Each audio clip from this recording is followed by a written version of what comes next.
what's going on, guys? Core Murder 15 here with a new episode of Comblog, and I've got Dragon of Sunshine here in the background playing some Lies of P. And a Tora. And a baby. And a baby. She goes, well. Yeah, probably. Anyway, so I've got some cool stuff to talk about that happened over the weekend. I've got some streaming information for you guys, so let's get right into the episode. So yeah, since the last episode, I have been back to Halloween Horror Nights a total of 4 times now, and it's insane.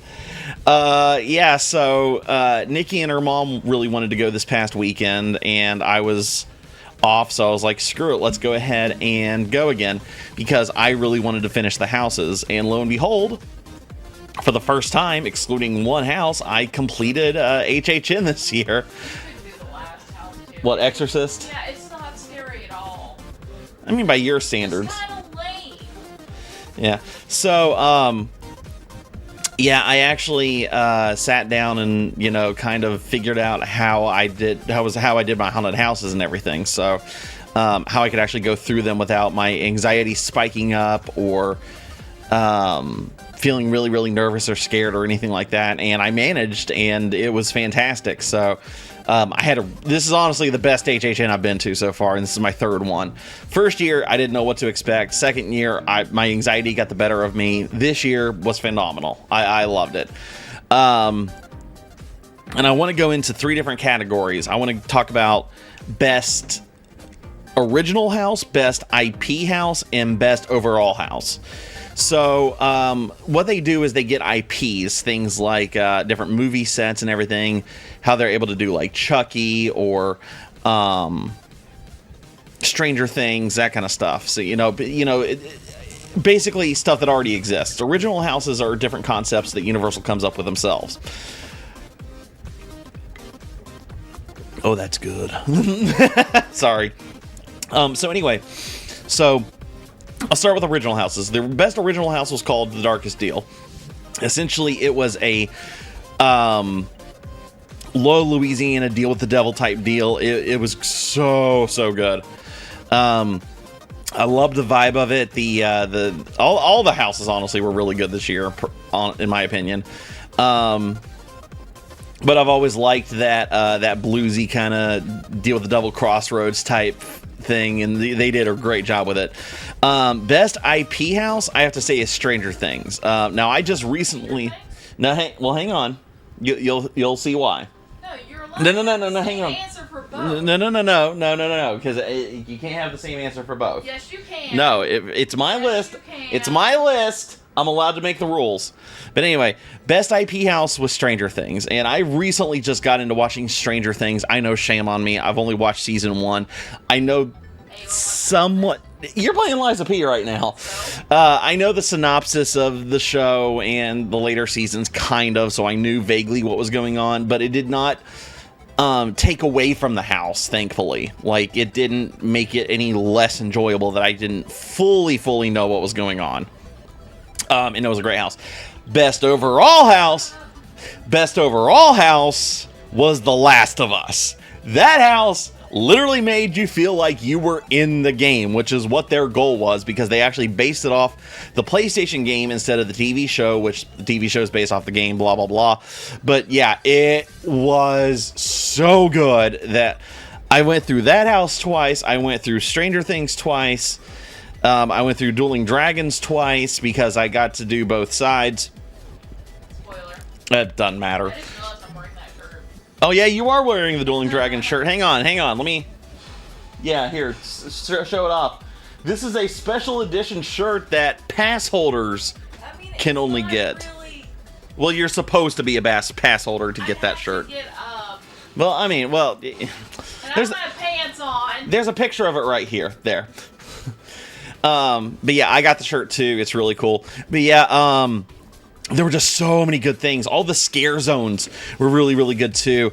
My personal favorite for scare zones this year was Dark Zodiac. Just all the monstrosities and the way they worked the actual sign into the costumes for the most part was just great. There were some that were kind of off, but at the same time, you kind of think of like, all right, what can you do for this sign to make it an actual creature, make it physical, So, I give credit where credit's due, but everything was great this year. So not only did we go to Halloween Horror Nights this year, we also went to the Disney Warehouse Garage Sale, or whatever the crap it's called. Essentially, The Universal one. And the Universal one. I was getting to that. You're jumping ahead of me, woman. So what it is if you're a pass holder for either one, there's a special event that's basically a garage sale where they're getting rid of their past inventory or overstock inventory and TLDR, shit that didn't sell well. pretty much, and give it to you for discount prices. Example, I got this Guardians of the Galaxy neon light up, which normally retails anywhere between $150 to $180. I can't. It's only 150. Okay, $150, and I managed to get it for $25. The funny story of that, I don't have it plugged in right now. So, the funny thing about that too is that we went twice. The first day we went, it was marked down to $60, and I'm like, yeah, that's still kind of expensive for a lamp. And we went back the second day to get another item for a friend, and Nikki was like, do you really want the Guardians? And I'm like, yeah, I'm a huge fan of Guardians of the Galaxy. It got marked down to 25, and I'm like, snag that motherfucker. But so we got it. We got lightsaber hilts. We got some more Infinity Stone things, like the containers, like the Tesseract, the lantern that has the ether from Thor: The Dark World, all kinds of cool stuff. So, yeah, had a really, really great time. And I don't know, we're going to try to maybe go back one more time just to hit everything up again. But yeah, if you have not gone to HHN yet this year, definitely go. It is well worth it. I don't care what the people on TikTok or YouTube are saying that it's a disaster in the waiting areas and stuff. Yes, you're gonna have to wait. It's like anything else in a theme park. Deal with it. If you have the extra money to spend on Express, then go for it. I highly recommend it personally, but that's only if you have the extra money. And if you really have the extra money, just take a RIP tour. Yeah, RIP tours are absolutely amazing. Essentially, it's a VIP tour where you go to every single house, every single scare zone, and they basically take you on a huge tour. I've seen videos of it, and it looks incredible. Honestly, I wish we could have, but unfortunately, we don't have the money. But anyway, We technically could have. yeah, but Nice, but considering all the money that we spent at the Disney and Universal yard sale, But anyway, yeah, I highly, highly, highly recommend going to HHN this year. It was an absolute blast. Definitely go. They're running it until November 4th. There are some select nights they will not be doing it, so go to Universal's website. Go to Universal's website, check out the calendar. Shut up and let me talk. Tuesdays. I don't care. Hush. Don't listen to her. Go to the website. She doesn't know what she's talking about. Go to the website. It's never on Mondays, I don't think. Okay, go to Universal's website and look it up. Don't listen to her. Don't listen to her! But anyway, yeah, definitely go. So moving to production news, I will be getting back to streaming this coming Thursday. You're a penis. I have a penis. I know. And I'm going to be starting my Spooky Month streams around October, near the end of September, beginning of October. I always start doing horror games around this time. Last year we did Dead Space for the majority of it. This year we're going to split it up a little bit. What? I mean, it's scary, but not scary, and it is spooky, but I've got other ideas, and here's what we're going to do. You're a mannequin. Here's what we're going to do. First off, we're going to start with Resident Evil 4 Remake Separate Ways, because that DLC just dropped, and I know there's a lot of people that love Resident Evil 4, including myself, and I've been waiting for this DLC for a long time, and honestly, I thought it was going to be part of the core game, but separate DLC, don't mind. So we're going to be starting with that this coming Thursday, where it is a shorter DLC. We should be able to breeze right through it unless they've extended it. I don't know. I can't wait to see it, though. And then after we finish Separate Ways, we are going to do The Last of Us Remake Part 1, which is the PS5 enhanced version, because Last of Us Part 1, that's what separates it from Yeah, because essentially they released The Last of Us, then they did a remaster for PS4, then they did another remaster for PS5. So, and they dubbed that one Last of Us Part 1. So that's the version we're going to be playing in honor of my favorite house this year at HHN.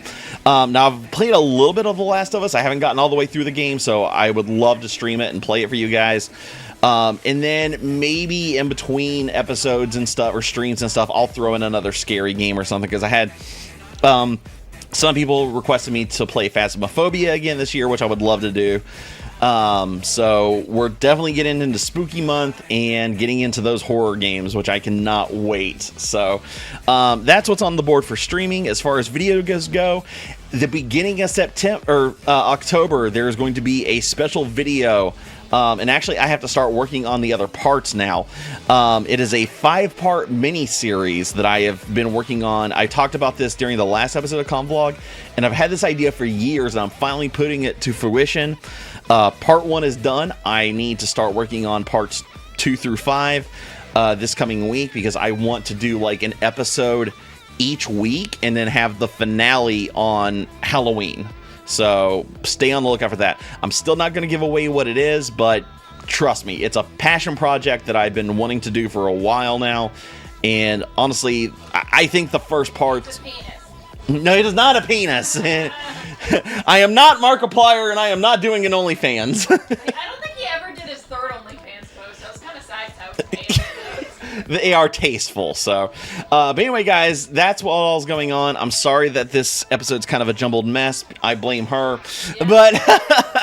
But anyway, I'm gonna go ahead and hop off here, hang out with Nikki for the evening, because we are both still very, very tired from our trip, because we left early Thursday morning and we didn't get back till about 2 p.m. yesterday, and we're still wiped out. Plus, she's kind of got people crud, essentially. Essentially going out and getting sick. Well, in con terms, con crud. So nothing major or anything, just feeling sick and just trying to feel better. So I'm going to take care of her. And I will see you guys this coming Thursday at 6 p.m. Eastern Standard Time with some Resident Evil 4 Separate Ways. Until then, guys, this is Crow Murder 15 signing off.